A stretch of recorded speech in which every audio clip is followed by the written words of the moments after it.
Bom dia, galerinha! Hoje nós vamos falar um pouco sobre a cidadania antiga e atual de diversos países. Tu vem comprar nosso trabalho?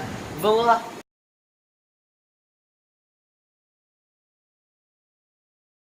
Participar da vida política é exercer a cidadania.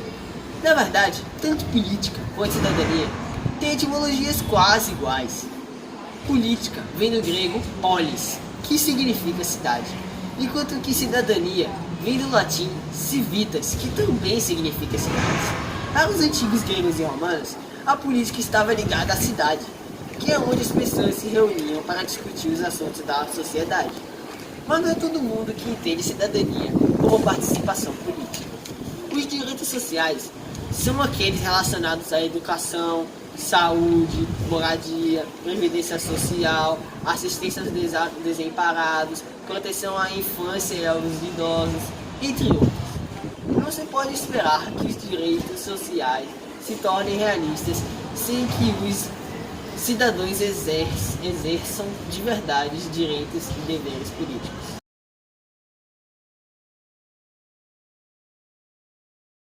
O direito à cidadania está estabelecido na 14ª emenda da Carta Magna dos Estados Unidos, que determina que todas as pessoas nascidas ou naturalizadas dos Estados Unidos e sujeitas, portanto, à sua jurisdição, são cidadãos dos Estados Unidos e do estado no qual residem. O presidente dos Estados Unidos, Donald Trump, informou que pretende assinar uma ordem executiva para acabar com o direito à cidadania garantida aos filhos de imigrantes que nascem em território americano. Isso é ridículo, é o que diz o presidente Donald Trump, e tem que acabar, disse Trump sobre dar direito à cidadania americana a filhos imigrantes nascidos no país. Nós somos o único país no mundo onde uma pessoa entra, tem um bebê e o bebê é essencialmente cidadão dos Estados Unidos por 85 anos, com todos os benefícios, diz Trump, o presidente dos Estados Unidos. No entanto, de acordo com a Center for Immigration Studies, vários outros países, incluindo o Canadá e México, dão direito à cidadania para quem nasce em seu território. No Brasil, não é diferente. O artigo 12 da Constituição Federal determina que são brasileiros natos apenas os nascidos na República Federativa do Brasil, ainda que de países estrangeiros, desde que estes não estejam a serviço de seu país.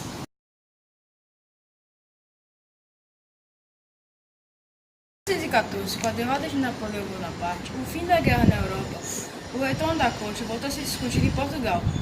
No entanto, a partir de 1820, a Europa foi sacudida por uma onda de movimentos de constatação de inspiração liberal em reação às medidas.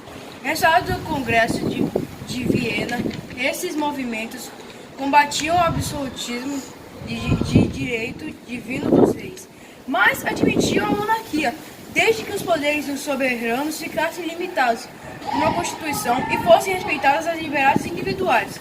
Primeiro reinado, em 1822, mas acabou em 1831.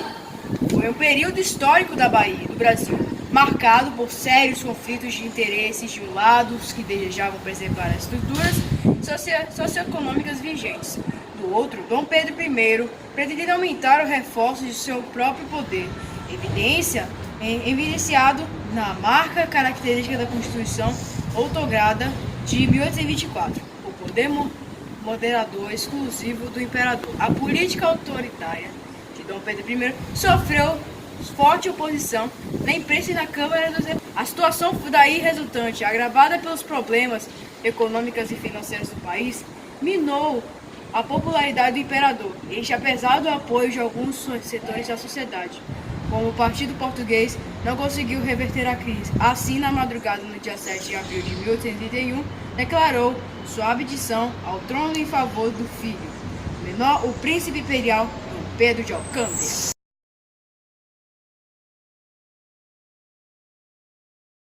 A Revolução Inglesa, ocorrida no século XVII, foi um dos principais acontecimentos da Idade Moderna.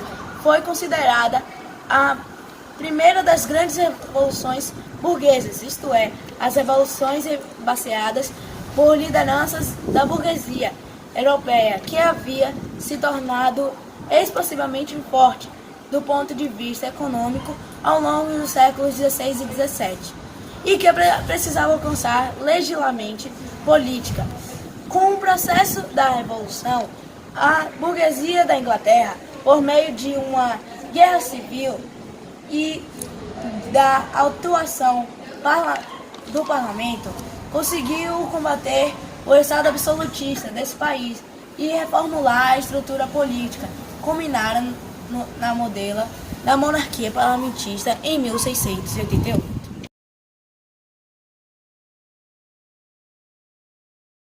Declaração dos Direitos do Homem e do Cidadão, juntamente com os decretos de 4 e 11 de agosto de 1739 sobre a supressão dos direitos feudais.